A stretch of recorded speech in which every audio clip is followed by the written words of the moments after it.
걱정 마, 자기야. 와이프는 지금 반쯤 넋이 나갔어. 산부인과 병실 문틈으로 남편의 웃음소리가 새어들어왔습니다.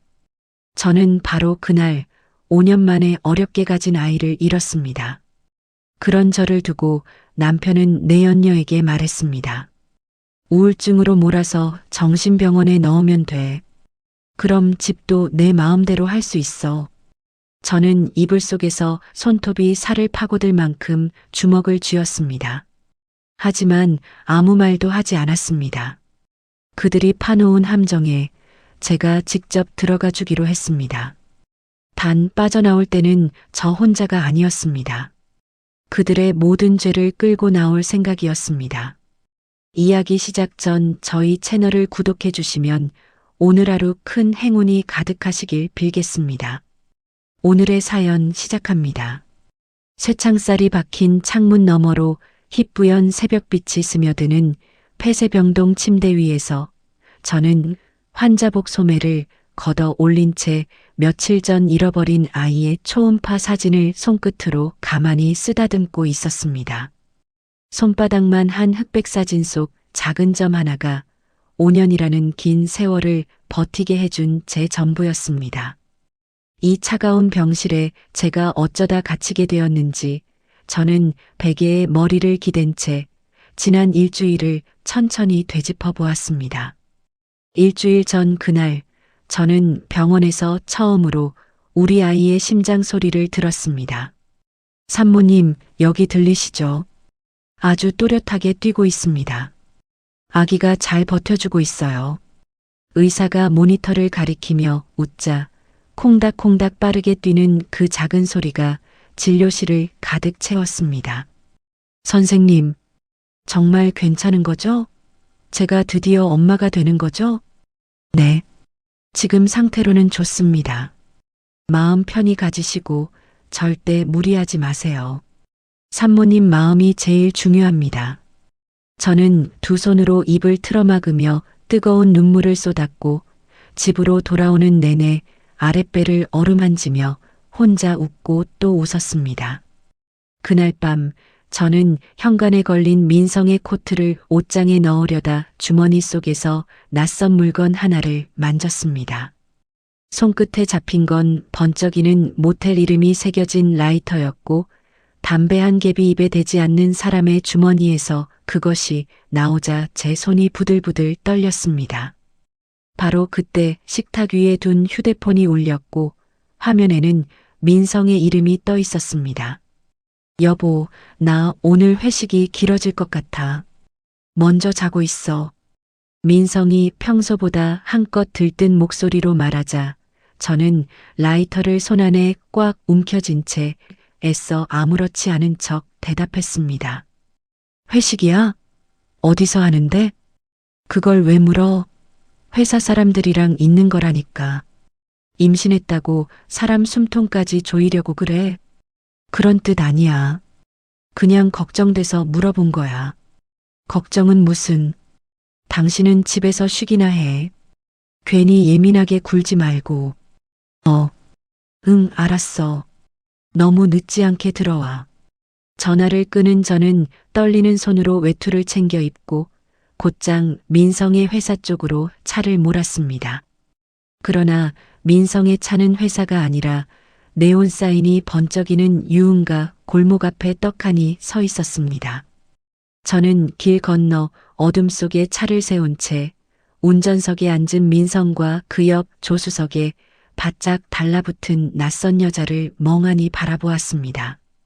짙은 화장에 몸매가 다 드러나는 옷을 입은 여자가 민성의 목덜미에 팔을 감자 두 사람은 누가 볼세라 진하게 입을 맞추었습니다.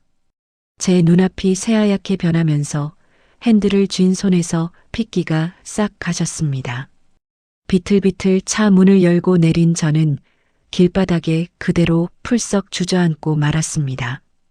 아랫배에서 뜨거운 것이 왈칵 쏟아지는 느낌의 다리 사이를 내려다보니 바닥에는 검붉은 피가 흥건하게 번지고 있었습니다. 안 돼. 우리 아기. 제발 안 돼. 저는 새파랗게 질린 입술을 떨며 휴대폰을 꺼내 119를 누르고는 아득해지는 정신을 붙잡으며 민성의 번호를 눌렀습니다. 여보, 제발 받아. 나 지금 쓰러졌어. 우리 아기가 이상해. 제발 한 번만 받아. 요란한 사이렌 소리와 함께 구급차가 밤거리를 내달리는 내내 저는 피투성이가 된 손으로 휴대폰을 붙잡고 민성의 이름을 불렀습니다. 여보, 제발 전화 받아. 우리 아기가 잘못됐어. 당신 아이잖아. 한 번만 받아줘. 하지만 길게 이어지는 신호음만 돌아올 뿐 민성은 끝끝내 전화를 받지 않았습니다. 10번을 넘게 걸어도 차가운 기계음만 들려오자 저는 들것에 누운 채 천장을 올려다보며 소리 없이 눈물을 흘렸습니다. 그렇게 저는 차디찬 수술대 위에서 끝내 우리 아이를 잃었습니다. 마취가 풀리고 무거운 눈꺼풀을 들어 올렸을 때 산부인과 병실 침대 옆에는 민성이 앉아 제 손을 잡고 있었습니다. 여보, 미안해. 정말 미안해. 내가 내 옆을 지켰어야 했는데. 민성이 제 창백한 손등에 얼굴을 파묻고 어깨를 들썩이며 굵은 눈물을 뚝뚝 떨구자 저는 그저 천장만 멍하니 바라보았습니다. 어젯밤에 어디 있었어? 제 목소리는 마른 종이처럼 갈라져 나왔습니다. 민성의 어깨가 아주 잠깐 굳었습니다. 어디 있긴. 회식 자리였지. 술을 너무 많이 마셔서 전화를 못 봤어. 내가 죽일 놈이야. 그래, 나 죽일 놈 맞아. 내가 10번 넘게 전화했어. 알아. 나도 봤어. 그러니까 지금 이렇게 미안하다고 하잖아.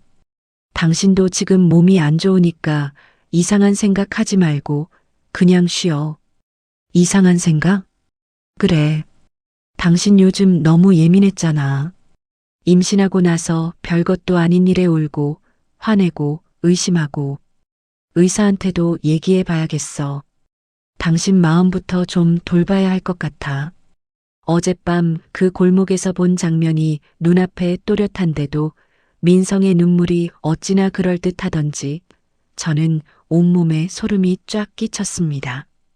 잠시 후 민성이 전화 오는 척 슬그머니 병실 밖 복도로 나가자 저는 반쯤 열린 문틈으로 새어드는 목소리에 가만히 귀를 기울였습니다. 자기야. 걱정하지 마. 와이프는 지금 반쯤 넋이 나가 있으니까. 민성이 키득거리며 누군가와 통화하는 소리에 저는 숨을 죽인 채 이불을 와락 움켜쥐었습니다. 아니, 울긴 울지. 애 잃었는데 안 울겠어? 그런데 그게 오히려 잘 됐어. 지금 정신이 멀쩡하지 않다는 증거로 쓰기 딱 좋아. 전화기 너머에서 여자가 뭐라고 말했는지 민성은 낮게 웃었습니다. 그래, 맞아. 우울증이든 충격이든 뭐든 붙이면 돼. 의사가 한 줄만 써주면 끝이야. 보호자는 나잖아. 민성의 목소리는 더 낮고 뻔뻔해졌습니다. 처가에서 해준 그 20억짜리 아파트 말이야. 조만간 내 맘대로 싹 정리할 거니까 조금만 기다려.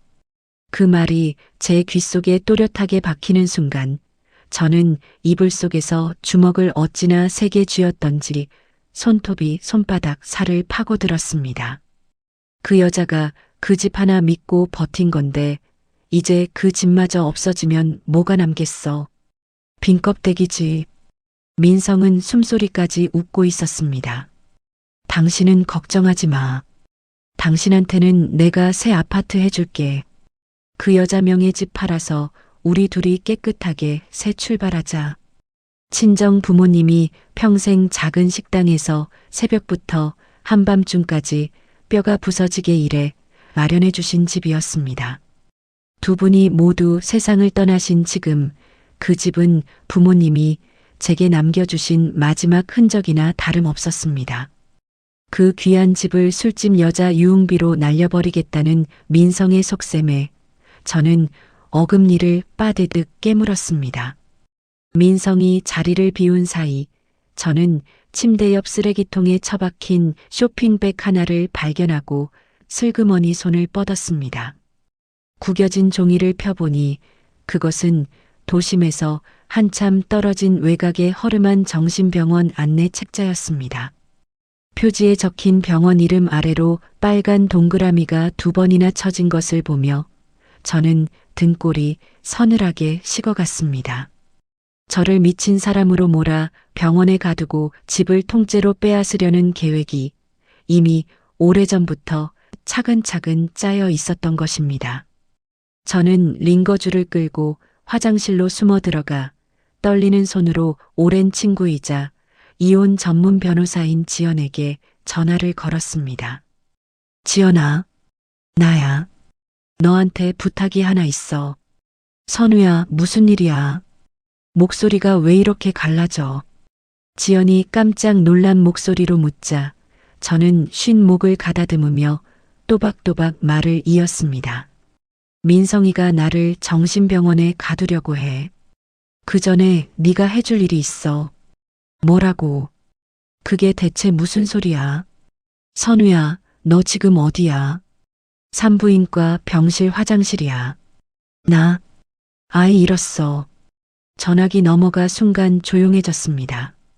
선우야, 울 시간 없어. 나는 지금 울면 안 돼. 민성이가 4명의 집까지 노리고 있어. 그 인간이 미쳤구나. 내가 당장 갈게. 아니, 지금 오지 마.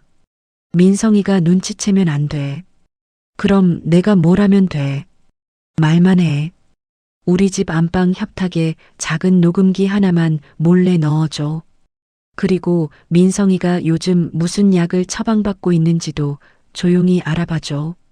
저는 화장실 거울에 비친 핏기 하나 없는 제 얼굴을 똑바로 마주보며 한 글자 한 글자에 힘을 실었습니다.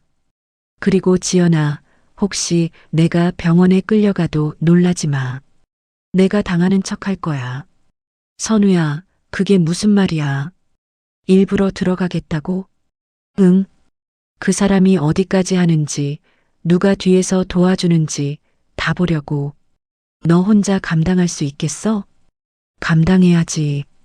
내 아이도 잃었고 부모님이 남겨주신 집도 노리고 있어. 이제 내가 물러서면 정말 다 빼앗겨. 알았어. 선우야, 너 정신 똑바로 차려. 내가 다 알아볼 테니까. 지연의 단단한 목소리에 저는 그제야 무너져 내리려던 마음을 겨우 붙들었습니다. 며칠 뒤 태어나던 날, 저는 민성이 모는 차 조수석에 말없이 앉아 흘러가는 창밖만 바라보았습니다. 운전대를 잡은 민성이 곁눈질로 제 눈치를 살피며 어색한 미소를 지었지만 저는 끝내 아무 대꾸도 하지 않았습니다. 여보, 너무 상심하지 마. 우리한테 또 기회가 오겠지. 민성이 제 무릎에 슬쩍 손을 얹으며 다정한 척 말하자 저는 그 손을 바라보며 속으로만 차갑게 웃었습니다. 당신은 지금 쉬는 게 제일 중요해. 내가 다 알아서 할게. 집 문제도 병원 문제도 당신이 신경 쓸 필요 없어. 내 집 문제를 왜 당신이 알아서 해? 제가 조용히 묻자 민성은 잠깐 입술을 굳혔다가 다시 웃었습니다. 우리 부부잖아. 당신 거, 내 거 따지는 게 어디 있어. 그래도 4명의 집이야.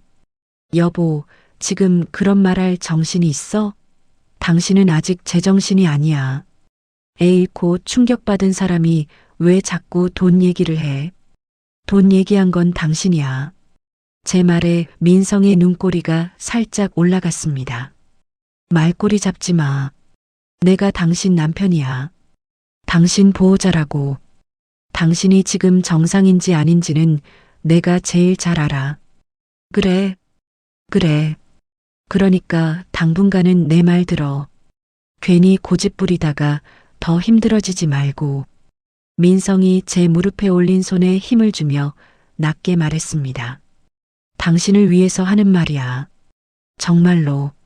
머릿속에는 오직 한 가지 생각만이 또렷하게 떠올랐습니다.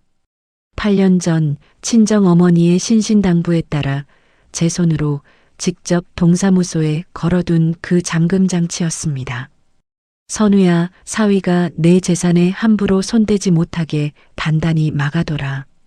이제는 세상에 안 계신 어머니의 목소리가 귓가에 생생하게 되살아나자 저는 창밖을 응시하며 입꼬리를 차갑게 끌어올렸습니다. 제 아이를 죽음으로 내몰고 친정 부모의 피땀까지 삼키려는 저 사람들에게 저는 조용히 그 값을 치르게 할 생각이었습니다. 산부인과에서 퇴원한 그날 오후 저는 친정 부모님이 사주신 집 안방 침대에 모로 누운 채 죽은 듯이 눈을 감고 있었습니다. 방문 틈으로 부스럭거리는 소리가 들려와 실눈을 살짝 떠보니 민성이 작은 약병에서 하얀 알약을 한 움큼 꺼내 방바닥에 어지럽게 흩뿌리고 있었습니다. 평소 두통약 한 알도 입에 대지 않던 사람이 어디서 구해왔는지 모를 수면제를 제가 한 움큼 삼키다 흘린 것처럼 침대 밑까지 정성스레 굴려놓는 것이었습니다. 이래야 그림이 좀 그럴듯하지. 민성이 혼잣말로 중얼거리며 휴대폰을 들어 방바닥에 널린 알약을 찰칵찰칵 찍는 소리에 저는 이불 속에서 숨을 가늘게 고르며 다시 눈을 감았습니다. 민성은 까맣게 몰랐지만 사흘 전 지연이 다녀간 뒤로 협탁 맨 아래 서랍 안에는 작은 녹음기 하나가 빨간 불을 밝힌 채 조용히 돌아가고 있었습니다. 민성의 발소리 하나, 혼잣말 한마디까지 그 안에 고스란히 담기고 있다는 사실을 떠올리며 저는 이불 속에서 입술 끝을 슬며시 깨물었습니다. 잠시 뒤 주방 쪽에서 달그락거리는 소리가 나기에 가만히 귀를 기울이니 도마 위에 있어야 할 식칼을 민성이 일부러 식탁 한가운데에 떡하니 올려놓는 기척이 느껴졌습니다. 그러고는 또 휴대폰을 들어 그 식칼을 이리저리 각도를 바꿔가며 찍어대는 것이었습니다. 민성이 한 발 한 발 함정을 다져갈수록 저는 오히려 속이 차갑게 가라앉으며 정신이 또렷해졌습니다. 목이 바짝 타들어가 저는 천천히 몸을 일으켜 물을 마시러 주방으로 걸어나갔습니다. 바로 그 순간을 기다렸다는 듯 민성이 갑자기 저에게 달려들어 두 팔로 와락 끌어안으며 목청껏 소리를 질렀습니다. 여보, 안 돼. 죽으면 안 돼. 정신 차리라고. 난데없는 비명에 제가 멈칫하는 사이 민성은 제 손에 억지로 물컵을 쥐어주며 알약 하나를 입에 밀어 넣으려 들었습니다. 이거 얼른 먹고 진정 좀 해. 당신 지금 제정신이 아니야. 약을 한 움큼이나 삼키고 칼까지 들었잖아. 저는 입술을 꾹 다문 채 그 알약과 물을 입안에 머금기만 하고 목구멍으로는 단 한 모금도 넘기지 않았습니다. 내가 언제 칼을 들었다고 그래. 제가 가까스로 입을 떼자 민성은 못 들은 척 고개를 휙 돌리며 어딘가로 손짓을 보냈습니다. 그 소동이 채 10분도 지나지 않아 현관문이 쾅쾅 두드려지더니 곧 부서질 듯 거칠게 열렸습니다. 건장한 사내 둘이 흰 가운 비슷한 옷을 걸치고 성큼성큼 안으로 들어서자 저는 본능적으로 뒷걸음질을 쳤습니다. 이 집의 환자분 어디 계십니까? 앞장선 덩치 큰 사내가 무뚝뚝하게 묻자 민성이 기다렸다는 듯 저를 손가락으로 가리켰습니다. 저기 저 사람이에요. 약을 한 움큼 먹고 칼까지 휘둘렀다니까요. 빨리 좀 데려가 주세요. 저는 그 순간에도 정신을 바짝 차리고 있었기에 서류 한 장 내밀지 않고 다짜고짜 사람부터 끌어내려 한다는 걸 똑똑히 알아챘습니다. 의사가 진단을 한 것도 아니고 법이 정한 보호자 동의나 절차도 하나 없이 오로지 민성의 말 한마디로 벌어지는 명백한 불법이었습니다. 이거 나요. 나 멀쩡해요. 의사가 봤어요. 누가 진단을 했냐고요. 제가 또박또박 따지자 사내 둘은 들은 척도 않고 제 양팔을 우악스럽게 꺾어 뒤로 결박하더니 발버둥 칠 틈도 주지 않고 들것 위에 눕혀 끈으로 칭칭 동여맸습니다. 엘리베이터 앞 복도로 들것이 끌려나가자 인기척에 문을 빼꼼 열고 내다보는 이웃들을 향해 민성이 목 놓아 외쳤습니다. 여보, 정신 차려. 당신 이러다 진짜 죽는다고. 민성이 일부러 제 손을 붙잡고 흐느끼는 신용을 하며 이웃들 보란 듯이 연기를 하자 저는 차마 입을 열지 못하고 그 얼굴만 가만히 올려다보았습니다. 며칠 전 제 손을 잡고 악어의 눈물을 흘리던 그 얼굴이 지금은 동네 사람들 앞에서 가여운 남편 노릇을 천연덕스럽게 해내고 있었습니다. 들것이 단지 입구를 빠져나가는 순간 화단 옆에 선글라스를 끼고 서 있는 한 여자가 제 눈에 들어왔습니다. 며칠 전 그 골목에서 민성과 입을 맞추던 바로 그 여자가 비릿한 미소를 입가에 걸고 저를 내려다보고 있었습니다. 수고들 하세요. 여자가 사내들을 향해 나긋하게 인사를 건네는 것을 보며 저는 끓어오르는 분노를 입안 가득 머금은 약물과 함께 꾹 눌러 삼켰습니다. 여기서 소리를 지르고 몸부림칠수록 저들이 짜놓은 미친 여자라는 그림에 색칠만 더해줄 뿐이기에 저는 발악을 멈추고 그저 입을 꾹 다물기로 했습니다. 구급차가 한참을 달려 도착한 곳은 며칠 전 쇼핑백 속 책자에서 본 바로 그 외곽의 허름한 정신병원이었습니다. 낡은 철문 안으로 들것이 밀려 들어가자 흰 가운을 걸친 늙은 병원장이 안경을 축혀 올리며 어슬렁어슬렁 다가왔습니다. 보호자분 모시고 오셨구먼. 자, 여기 소견서에 도장 한번 받읍시다. 병원장은 들것에 묶인 제 얼굴은 쳐다보지도 않은 채 책상 위 서류에 쓱쓱 도장을 찍었습니다. 자해 위험이 있는 응급 환자라. 이 정도 적어두면 됐고. 민성이 슬그머니 흰 봉투 하나를 병원장 손에 쥐어주자 늙은 병원장이 입꼬리를 끌어올리며 그것을 가운 안주머니에 쑥 집어넣었습니다. 자, 이 동의서에 환자 지장만 한번 찍으면 다 끝납니다. 병원장의 말에 민성이 다가와 제 손가락을 억지로 끌어당기더니 인주를 묻혀 서류에 꾹 눌러댔습니다. 저는 약에 취해 정신을 못 차리는 척 눈을 개슴츠레 감은 채 저항하지 않고 손가락을 가만히 내맡겼습니다. 이윽고 두꺼운 철문이 쾅 하고 닫히고 발소리들이 저만치 멀어지자 저는 슬며시 눈을 떴습니다. 환자복 안주머니에 미리 숨겨둔 빈 약병을 꺼내 입안 가득 머금고 있던 약물과 알약을 조심스럽게 뱉어 그 안에 봉인했습니다. 손바닥 위 작은 약병을 꽉 움켜쥐며 저는 쇠창살 너머 시커먼 어둠을 향해 서늘한 눈빛을 던졌습니다. 저를 이 지옥에 쳐넣은 사람들은 자신들이 지금 무슨 무덤을 파고 있는지 아직 까맣게 모르고 있었습니다. 쇠창살 너머로 푸르스름한 달빛이 스며드는 첫날 밤, 저는 딱딱한 병원 침대에 누운 채 지금쯤 제 집에서 벌어지고 있을 일을 가만히 그려보았습니다. 나중에 하나하나 다 알게 된 일이지만 그날 밤 제 안방에서는 차마 눈 뜨고 보기 힘든 광경이 펼쳐지고 있었습니다. 친정 부모님이 평생 모은 돈으로 사주신 그 집 안방에서 민성과 수지는 샴페인 잔을 쨍 부딪히며 보란 듯이 축배를 들고 있었습니다. 자기야, 드디어 그 골칫덩어리 치웠네. 이제 이 집은 온전히 우리 거야. 민성이 해벌쭉 웃으며 잔을 단숨에 들이켜자 수진이 민성의 품으로 파고들며 콧소리를 길게 뺐습니다. 역시 우리 오빠밖에 없어. 그 여자 곁에서 내가 얼마나 속이 탔는지 알기나 해. 수지는 제 화장대 앞에 떡하니 앉아 제가 아끼던 향수를 제 목덜미에 칙칙 뿌려대며 거울 속에 비친 제 자리를 차지한 양 거드름을 피웠습니다.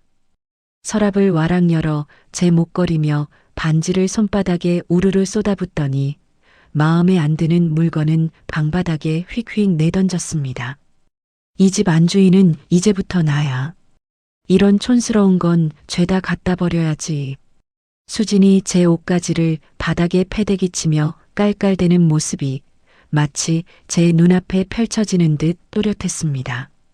사실 수진은 술집에서 일하며 사채업자들에게 무려 5억이라는 빚을 진 신세였습니다.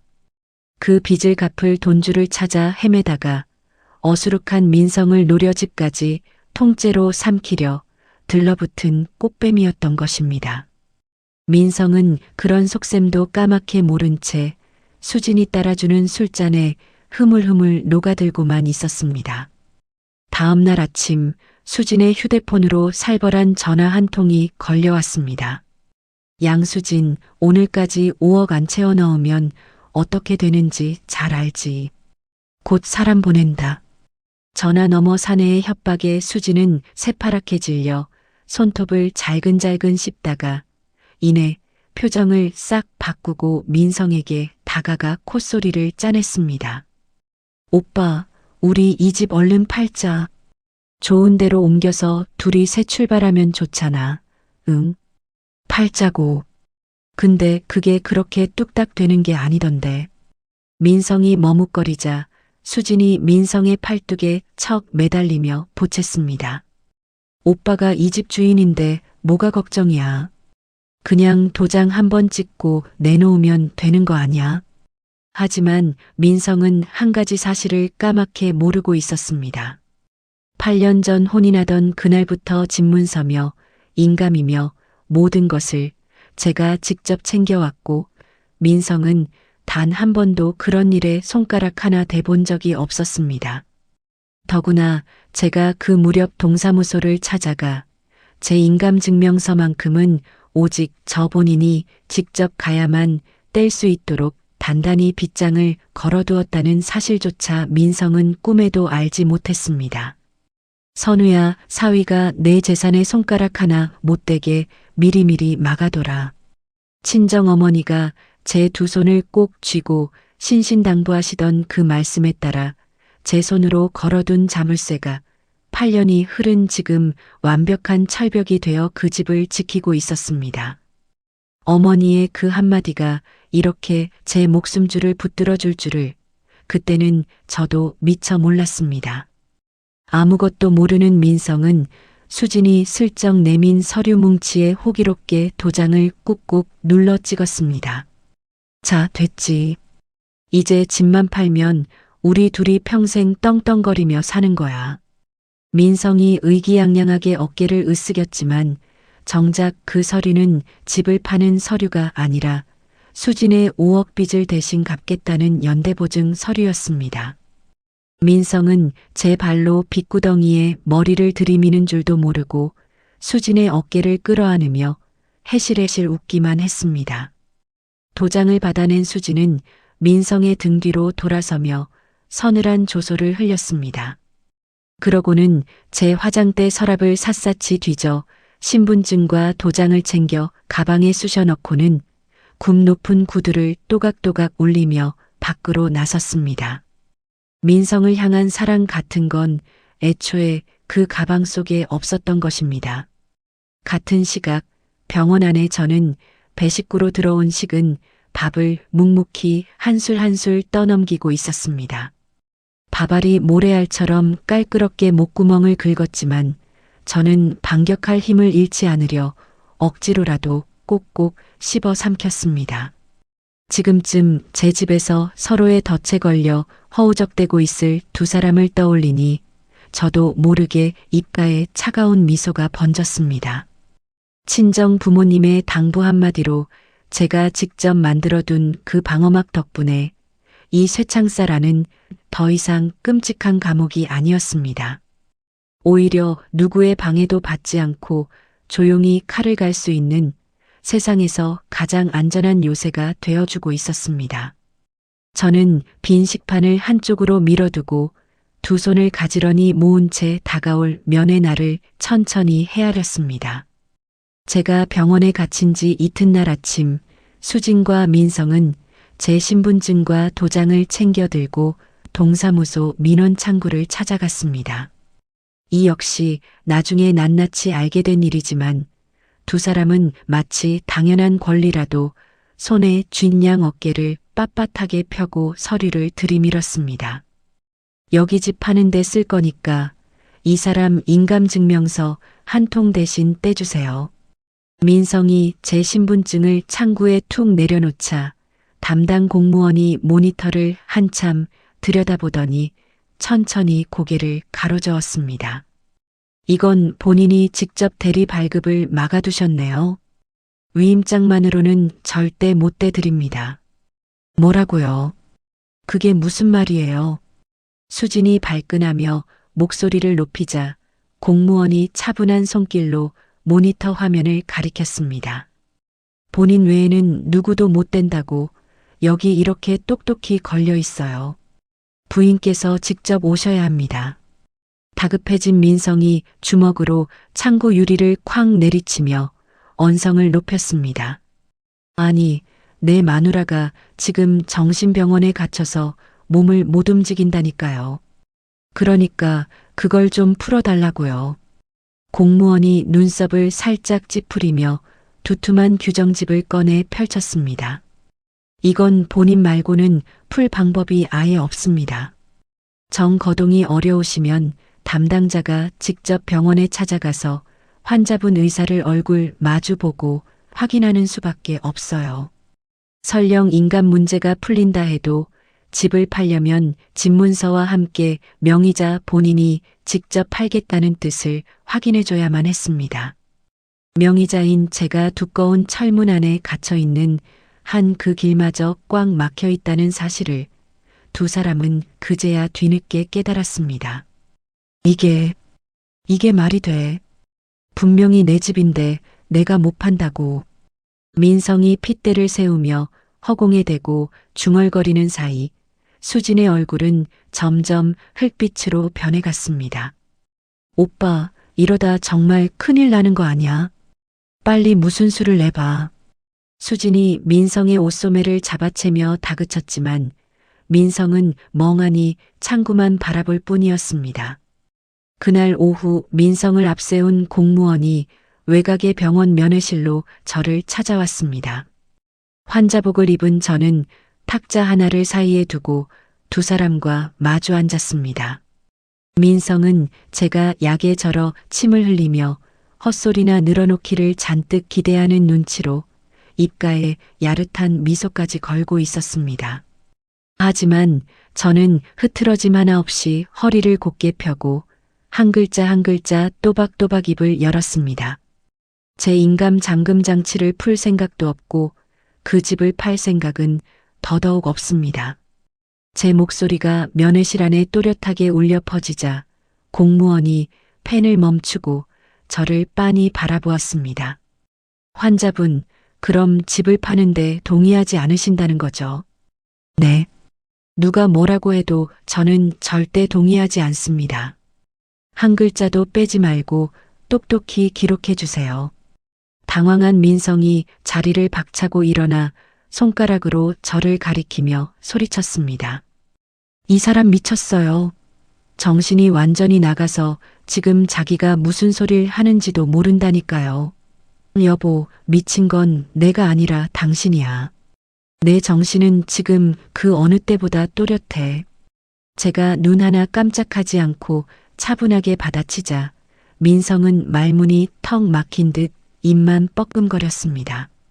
공무원은 제 또렷한 거절 의사를 빠짐없이 적어 내려가더니 서류를 탁 덮으며 자리에서 일어났습니다. 환자분 의사가 아주 분명하시네요. 발급은 불가합니다. 더 볼 것도 없겠어요. 공무원이 가방을 챙겨 먼저 면회실을 나서자 민성은 그 뒷모습과 저를 번갈아 보며 어쩔 줄을 몰라 했습니다. 복도에서 민성이 부들부들 떨며 저를 노려보았습니다. 저는 환자복 자락을 천천히 여미며 그 일그러진 얼굴을 향해 서늘하게 입을 열었습니다. 우리 엄마가 집 단단히 지키라고 신신당부해서 내가 내 손으로 직접 걸어둔 자물쇠야. 그걸 내 깎게 무슨 수로 풀겠니? 너 정말 이럴 거야.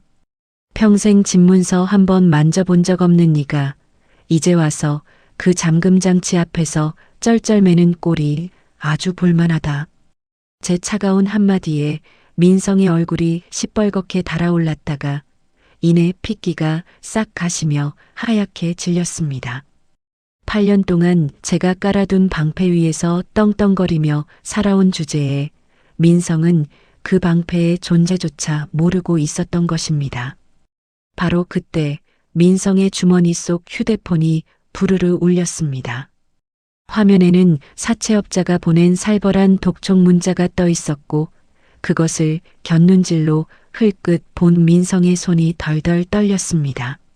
왜 그래? 무슨 문자 왔어? 저는 일부러 모르는 척 물으며 사색이 된 민성의 얼굴을 천천히 뜯어보았습니다. 면회실밖 복도 끝에서 그 광경을 지켜보던 수진이 입술을 잘근 깨물고는 황급히 발걸음을 돌리는 것이 보였습니다. 모든 계획이 한순간에 물거품이 된 것을 직감한 듯한 그 뒷모습을 바라보며 저는 이제야 비로소 진짜 셈을 치를 때가 코앞에 다가왔음을 조용히 느꼈습니다. 자정이 훌쩍 넘은 깊은 밤, 수지는 술에 골아떨어진 민성의 곁에서 고양이처럼 슬그머니 몸을 일으켰습니다. 그날 밤 제 집에서 벌어진 일은 한참 뒤에야 제 귀에 낱낱이 들어왔지만 수지는 민성의 바지 주머니를 뒤져 지갑 속 체크카드와 통장을 한 장도 남김없이 쏙쏙 빼냈습니다.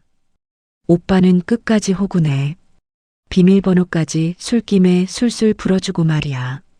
수진이 코웃음을 치며 카드와 통장을 제 가방 깊숙이 쑤셔 넣는 동안 민성은 드르렁드르렁 코를 골며 새삼 모르고 잠들어 있었습니다. 미리 알아낸 비밀번호와 몰래 빼돌린 휴대폰 인증으로 수지는 며칠에 걸쳐 돈을 야금야금 빼내기 시작했습니다. 마이너스 통장 한도까지 박박 긁어 현금으로 뽑아낸 뒤 추적을 피하려고 그 돈을 이름도 모르는 통장 여러 개로 잘게 쪼개 옮겨두었습니다. 그렇게 모든 통장을 텅텅 비운 수지는 제 화장대 위에 싸구려 향수병 하나만 덩그러니 남겨둔 채 짐을 챙겼습니다. 새벽 어스름이 깔린 골목에 대기하던 트럭에 올라탄 수지는 뒤도 한번 돌아보지 않고 어둠 속으로 사라졌습니다. 다음 날 아침 늦잠에서 깬 민성은 텅 빈 집 안과 영원히 찍힌 통장을 확인하고는 그 자리에 우뚝 얼어붙었습니다. 수진아, 어디 있어?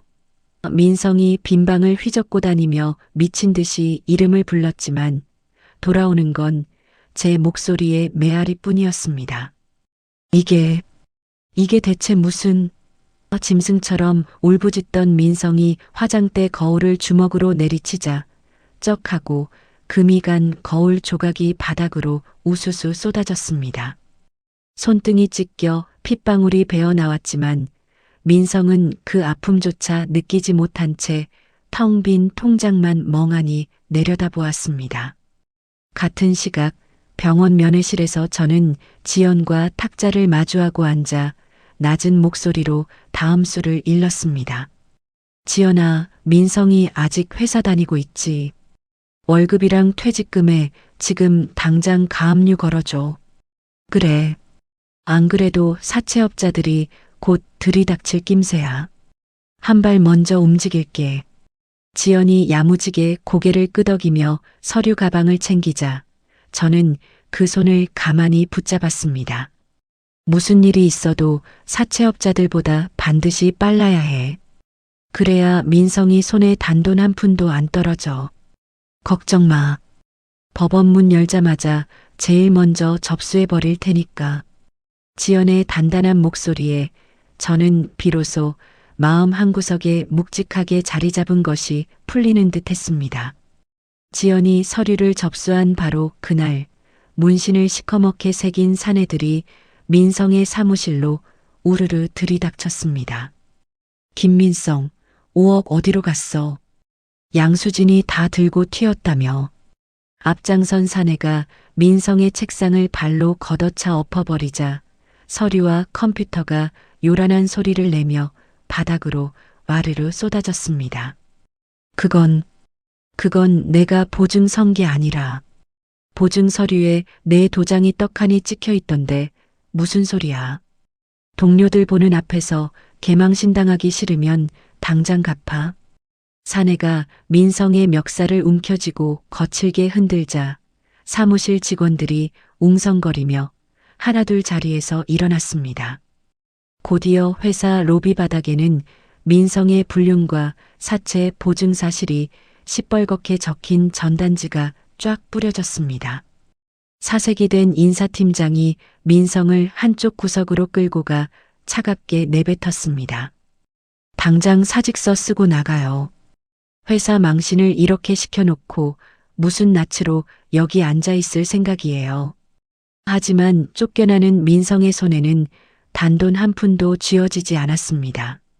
당연히 받을 줄 알았던 퇴직금에는 이미 제 쪽에서 건 가압류가 단단히 걸려 한 푼도 빼낼 수 없게 묶여 있었던 것입니다. 하루아침에 직장도 잃고 가진 것마저 몽땅 잃은 민성은 덜덜 떨리는 손으로 수진의 번호를 눌렀습니다. 지금 거신 번호는 없는 번호입니다. 차가운 기계음만 되돌아오자 민성은 휴대폰을 바닥에 내동댕이 치며 그 자리에 털썩 주저앉았습니다. 수진아, 너마저 나를. 벼랑 끝에 내몰린 민성의 머릿속에 남은 길은 이제 단 하나뿐이었습니다. 어떻게든 저를 구슬려 인감 잠금 장치를 풀고 집을 팔아 빚을 막는 것, 그것 말고는 숨 돌릴 구멍이 어디에도 없었습니다. 민성은 찢어진 손등을 부여잡고 비틀비틀 거리로 뛰쳐나가 지나가는 택시를 미친 듯이 붙잡아 세웠습니다. 외곽에 있는 정신병원으로 갑시다. 빨리요. 제발 좀 빨리 가주세요. 택시가 도심을 빠져나가 한적한 외곽길로 접어드는 동안 민성은 식은 땀에 흠뻑 젖은 얼굴로 창밖만 노려보았습니다. 그렇게 저를 지옥에 쳐넣은 사람이 이제는 저에게 매달리기 위해 그 지옥의 문을 제 발로 두드리러 오고 있었습니다. 제가 그 병원에 갇힌 지 정확히 일주일째 되던 날 아침, 면회실 철문이 드르륵 열리며 한 남자가 비틀비틀 뛰어들어왔습니다. 머리는 까치집처럼 산발이 되고 얼굴은 사색이 된 민성이 며칠 사이에 10년은 폭삭 늙은 물꼴로 제 앞에 나타났습니다. 며칠 전 그 오만하던 기세는 온데간데 없이 민성은 바닥에 털썩 무릎을 꿇더니 제 두 다리를 와락 부여잡고 매달렸습니다. 선우야, 제발 나 좀 살려줘. 내가 잘못했어. 내가 다 잘못했어. 민성이 눈물 콧물을 쏟으며 바닥에 이마를 쿵쿵 찢자 까칠하게 자란 수염 위로 굵은 눈물방울이 줄줄 흘러내렸습니다. 그 여자한테 속아서 빚을 5억이나 짊어졌어. 제발 퇴원해서 인간만 풀어주라. 그럼 내가 평생 내 종으로 살게. 저는 제 무릎을 더듬는 민성의 더러운 손을 신고 있던 실내화 끝으로 천천히 밀어냈습니다. 아무런 감정의 흔들림도 없이 저는 텅 빈 눈으로 그 비참한 몰골을 가만히 내려다보았습니다. 종으로 살겠다고. 그 입으로 참 쉽게도 말이 나오네. 선우야, 진심이야. 내가 무릎 꿇고 빌게. 응.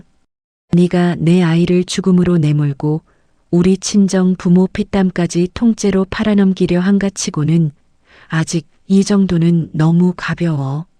제가 차갑게 내뱉자 민성이 고개를 번쩍 들며 핏발선 눈으로 저를 올려다보았습니다. 그건 내가 그때 잠깐 정신이 나갔었나 봐.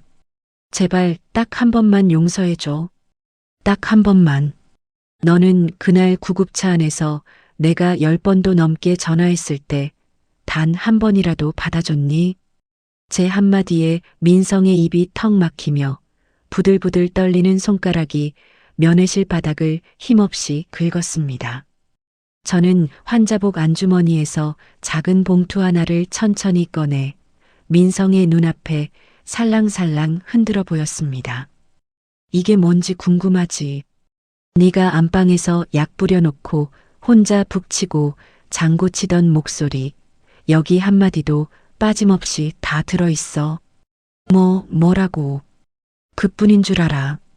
네가 나한테 억지로 먹이려던 그 약, 나는 안 삼키고 뱉어서 병에 그대로 담아뒀어. 내 이름으로 몰래 처방받은 수면제 기록까지 지연이가 싹 다 찾아냈고, 민성의 얼굴이 하얗게 질리다 못해 시퍼렇게 변하며 입술이 사시나무처럼 덜덜 떨렸습니다. 너 그걸 다 어떻게 해? 그래. 네가 나를 미친 사람으로 몰던 그 일 동안 나는 너를 감옥에 보낼 채비를 다 끝내놨어. 저는 봉투를 다시 가슴에 품으며 무너져 내리는 민성의 두 눈을 똑바로 마주 보았습니다. 바로 그 순간 면회실 문이 활짝 열리며 지연이 경찰관 셋을 데리고 성큼 들어섰습니다. 김민성, 남의 서류를 위조하고 멀쩡한 사람을 불법으로 가둔 죄로 체포합니다. 경찰관이 민성의 양팔을 뒤로 꺾어 철컥 수갑을 채우자 민성이 발버둥을 치며 악을 썼습니다. 이거 나. 선우야 제발. 나 좀 살려줘. 우리 부부잖아. 저는 질질 끌려나가는 민성을 향해 입가에 서늘한 미소를 지으며 고개를 천천히 가로저었습니다. 우리 부부. 그 말은 네가 그 여자랑 입 맞출 때 진작했어야지. 선우야. 한 번만, 제발 한 번만. 나는 퇴원 안 해. 적어도 네가 쇠고랑 차고 끌려가는 건 이 두 눈으로 똑똑히 보고 나갈 거야. 제가 등을 획 돌리자 민성의 울부짖는 소리가 복도 저편으로 점점 잦아들었습니다. 같은 시각 병원 로비에서는 또 다른 소동이 벌어지고 있었습니다. 법이 정한 절차를 깡그리 무시하고 뒷돈을 받아 가짜 소견서를 써준 늙은 병원장이 경찰 손에 수갑을 차고 질질 끌려 나오고 있었습니다. 나는 그냥 서류에 도장만 찍었을 뿐이요. 나는 아무 죄도 없어. 병원장이 목에 핏대를 세우며 발악했지만 그 더러운 뒷거래의 민낯이 환한 로비 한복판에서 낱낱이 까발려지고 있었습니다. 간호사들과 직원들이 수군거리며 손가락질하는 가운데 병원장은 고개를 푹 떨군 채 경찰차에 실려갔습니다. 저는 1주 동안 갇혀있던 병실로 돌아가 단출한 짐을 하나하나 천천히 챙겼습니다. 저를 지옥으로 떠밀던 자들이 제 손으로 판 무덤 속에 스스로 굴러떨어지는 꼴을 저는 두 눈으로 똑똑히 지켜보았습니다. 창가에 둔 아이의 초음파 사진을 가만히 손바닥에 쥐며 저는 사흘 만에 처음으로 길고 깊은 숨을 내쉬었습니다. 쇠창살 사이로 스며드는 햇살이 그제야 따뜻하게 제 뺨에 와닿았습니다. 유치장에 갇힌 민성에게도 사채업자들의 손길은 어김없이 뻗어왔습니다. 면회를 온 문신의 사내들이 쇠창살 너머로 민성을 노려보며 살벌하게 으름장을 놓았습니다. 김민성, 여기서 나가는 날이 내 재산날인 줄 알아. 5억 한 푼이라도 빠뜨리면 땅끝까지 쫓아간다. 민성이 새파랗게 질려 쇠창살을 두 손으로 붙잡고 애원했습니다. 제발 시간을 좀 주세요. 내가 어떻게든 갚을 테니까. 시간. 그 입으로 시간 달라는 소리가 나오냐? 내 마누라한테나 가서 빌어봐라. 사내들이 비웃으며 돌아서자 민성은 차디찬 유치장 바닥에 털썩 주저앉아 두 손으로 머리를 감싸 쥐었습니다. 한편 트럭을 타고 한밤중에 도망쳤던 수진도 끝내 무사하지 못했습니다. 빼돌린 돈을 이 통장 저 통장으로 옮기던 흔적을 따라 사채업자들이 기어이 수진의 발자취를 찾아낸 것입니다. 변두리 여관방 문이 박살나며 들이닥친 사내들에게 수진은 빼돌린 돈을 몽땅 빼앗기고 머리채를 잡힌 채 질질 끌려 나왔습니다. 잘못했어요. 한 번만 살려주세요. 돈은 꼭 갚을게요. 수진이 사내들의 바짓가랑이를 붙잡고 늘어졌지만 그들은 코웃음만 칠 뿐이었습니다. 이제 와서 빌면 다냐? 빚다 갚을 때까지 너는 우리가 시키는 대로 꼼짝없이 살아야 돼. 사내들이 수진을 끌고 가자 한탕을 노리던 꽃뱀의 비명이 낡은 여관 복도에 처량하게 울려 퍼졌습니다. 아들이 잡혀갔다는 소식을 들은 시부모, 그러니까 민성의 부모는 부랴부랴 제 아파트로 몰려왔습니다. 도어록 비밀번호를 누르려던 시아버지의 손이 현관문에 떡하니 붙은 빨간 고지서 앞에서 우뚝 멈췄습니다. 이게 뭐야? 접근 금지라니. 아니, 이 집이 우리 아들 집인데 이게 무슨 소리야? 시아버지가 고지서를 부들부들 떨며 읽어내려가는 사이 시어머니는 복도 바닥에 털썩 주저앉아 통곡했습니다. 아이고, 내 새끼. 우리 민성이 불쌍해서 이를 어째. 하지만 문을 열고 나온 이웃들의 눈빛은 얼음장처럼 싸늘하기만 했습니다. 멀쩡한 마누라를 정신병원에 가둬놓고 그 부모가 무슨 낯짝으로 여길 찾아와요. 어디서 행패해요? 경찰 부르기 전에 당장 돌아가세요.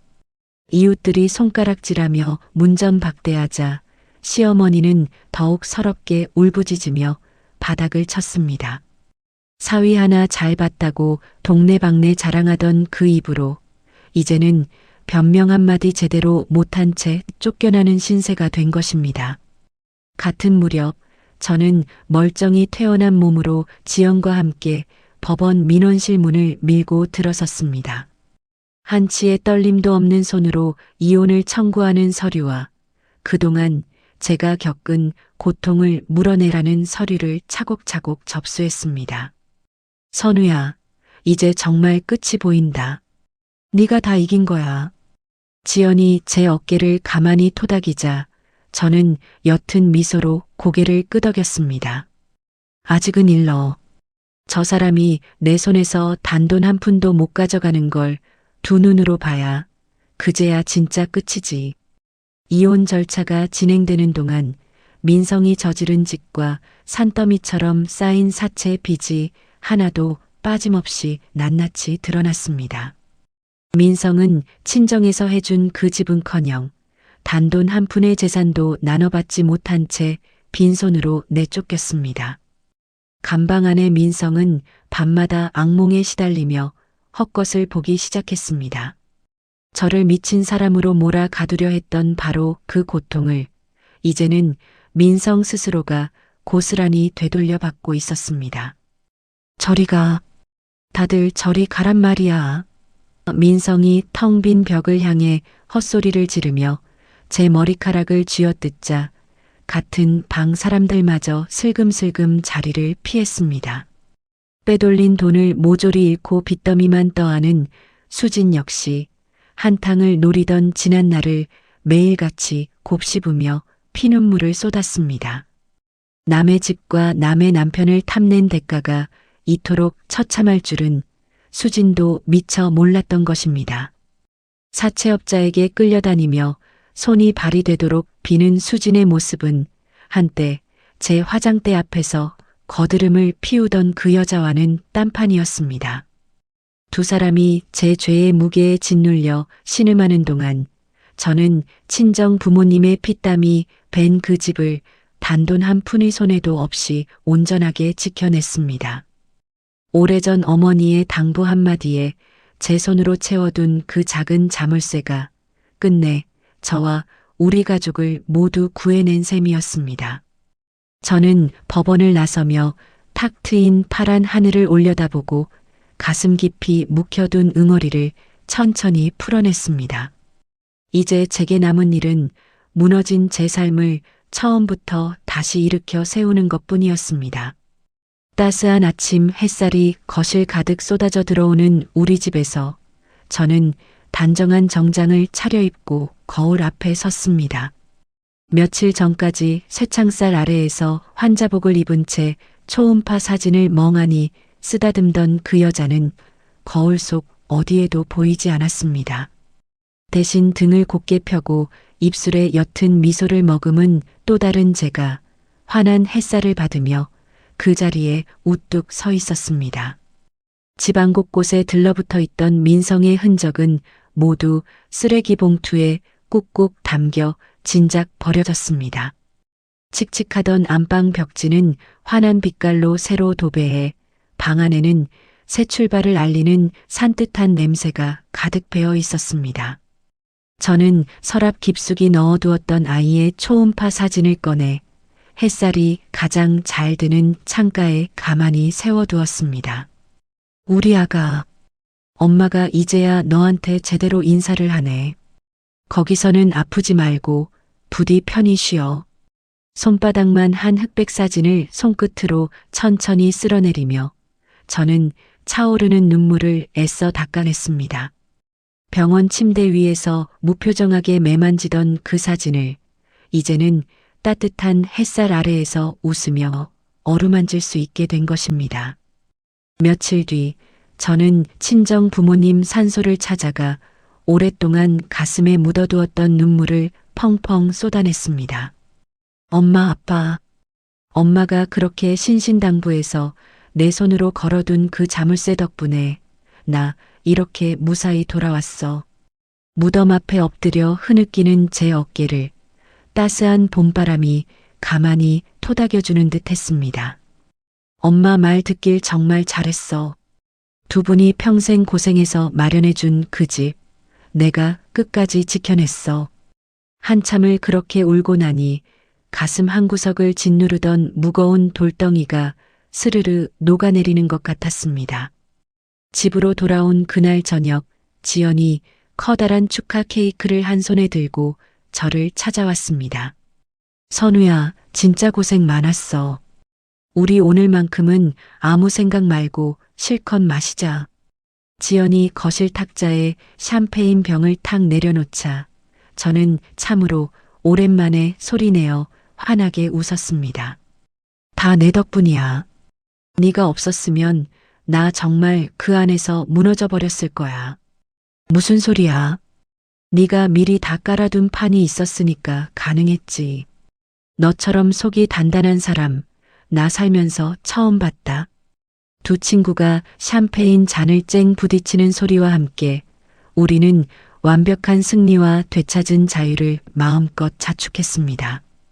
며칠 뒤 아침 저는 복직 신청서를 손에 꼭 쥐고 오랜만에 출근길에 나섰습니다. 5년이라는 긴 세월을 오직 아이 하나만 바라보며 까맣게 잊고 지냈던 제 진짜 능력을 다시 꺼내들기로 마음먹은 것입니다. 회사 로비에 들어서자 반가운 얼굴들이 저를 향해 우르르 모여들었습니다. 강선우, 이게 대체 얼마만이야? 이렇게 다시 보니까 어찌나 반가운지. 그동안 마음고생 많았지. 잘 돌아왔어. 정말 잘 돌아왔어. 동료들이 두 손을 따뜻하게 맞잡아주자 저는 환한 미소로 화답하며 당당한 걸음으로 제 자리를 향해 걸어갔습니다. 점심시간 저는 회사 근처 공원을 천천히 거닐며 길가에 흐드러지게 핀 꽃들의 향기를 가슴 깊이 들이마셨습니다. 온전히 제 두 발로 다시 서는 일이 이토록 벅찬 해방감을 안겨줄 줄은 저도 미처 몰랐습니다. 바로 그때 제 휴대폰 화면에 발신자 표시가 없는 번호 하나가 불쑥 떴습니다. 구치소에 갇힌 민성이 어떻게든 저에게 다시 매달려 보려 거는 전화라는 걸 저는 한눈에 알아챘습니다. 잠시 그 화면을 차갑게 내려다보던 저는 한치의 망설임도 없이 그 번호를 영원히 차단해 버렸습니다. 이제 그 사람의 목소리는 제 삶 어디에도 비집고 들어올 자리가 없었습니다. 병동의 차갑던 쇠창살 대신 활짝 열린 사무실 창문 너머로 따뜻한 바람이 살랑살랑 불어들어왔습니다. 오롯이 제 몫으로 한자 한자 채워나갈 눈부신 두 번째 인생이 그 창밖으로 찬란하게 펼쳐지고 있었습니다. 저는 창가에 서서 쏟아지는 햇살을 온몸으로 받으며 가만히 두 눈을 감았습니다.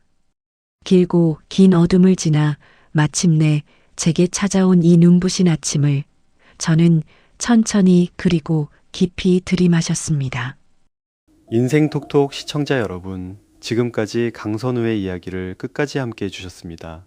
세상이 아무리 사람을 벼랑 끝으로 몰아세워도 묵묵히 견디며 제자리를 지켜낸 사람은 끝끝내 무너지지 않습니다. 어둠이 아무리 길어도 아침은 반드시 찾아오고 이를 악물고 버텨낸 그 용기는 언젠가 빛이 되어 돌아옵니다. 혹시 지금 마음이 많이 지치고 힘드신 분이 계시다면 부디 스스로를 너무 탓하지 마세요. 당신은 생각보다 훨씬 강하고 그 자체로 충분히 귀한 사람입니다. 오늘 하루도 참 애쓰셨습니다. 이야기를 끝까지 들어주셨다면 잘 들었다고 댓글 하나만 남겨주세요. 구독과 좋아요를 눌러주시는 모든 분들이 행복하시길 기원합니다. 오늘 함께 해주셔서 정말 감사합니다.